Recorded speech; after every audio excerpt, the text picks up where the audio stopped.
जी नाज़रीन, 12 ॾींहं अॻु करमपुर वेझो इंडस हाईवे तां नापरकोट थाणे जी हद मां अगवा थियल जेको ट्रक ड्राइवर हुयो हफ़ीज़ुल्ला सुंबल, जेको पंजाब जो रहवासी हो, उनखे अॼु जेको आहे नापरकोट पुलिस पारां कचे जे गड़ी तेगो वारे इलाइक़े मां बाज़ियाब कराइण जी दावा कई आहे।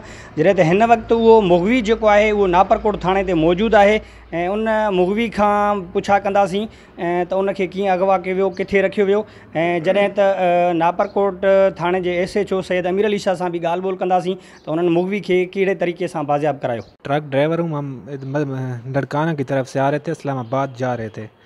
सब्ज़ी हमारे पास लोड थी, मुझे रास्ते से ये वारदात हो गई है। 10-12 दिन गुजर गए हैं, मैं जंगल में ले गए, काफ़ी दिन वहाँ जंजीरों से बांध के रखा है।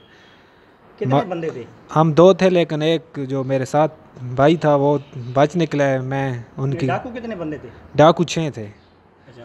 जिनमें 2 मेरे साथ रहे और 5 रास्ते में अलग हो गए थे हमसे।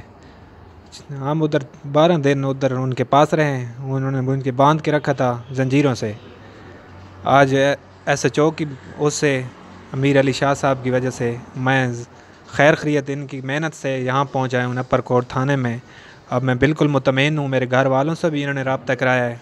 SP साहब जे हिकमत अमली सां उन जे हिदायतुनि ते बिल्कुलु हिननि जे ठिकाणनि ते असां चढ़ायूं कयूं, जेके हिननि जा माल मारियासीं या मतिलबु हिननि जा घरनि ते चढ़ायूं कयूंसीं। उन जी प्रेशर में अची करे अॼु ई असां हिन खे बाज़ियाब करायो आहे। हिन मां हुननि हथ कढिया आहिनि पुलिस जे प्रेशर में अची करे।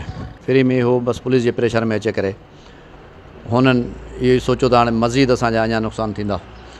पुलिस बिल्कुलु ई हुननि जे ठिकाणनि ते हिन जा वारस अचनि था, पिया, उन्हनि सां राब्तो थियो आहे। पुलिस जेको आहे उन ॾोहारनि खे तमामु सोढ़ो कयो, वेझो कयो, उन खां पोइ ॾोहारी फ़रार थी विया ऐं असां उनखे मुगवी खे बाज़ियाब कराए वरितो आहे। ऐं हिन वक़्तु उन जा जेके वारिस आहिनि उहे अची रहिया आहिनि, जेके हुनखे जेको आहे पंहिंजे ॻोठ तरफ़ खणी वेंदा।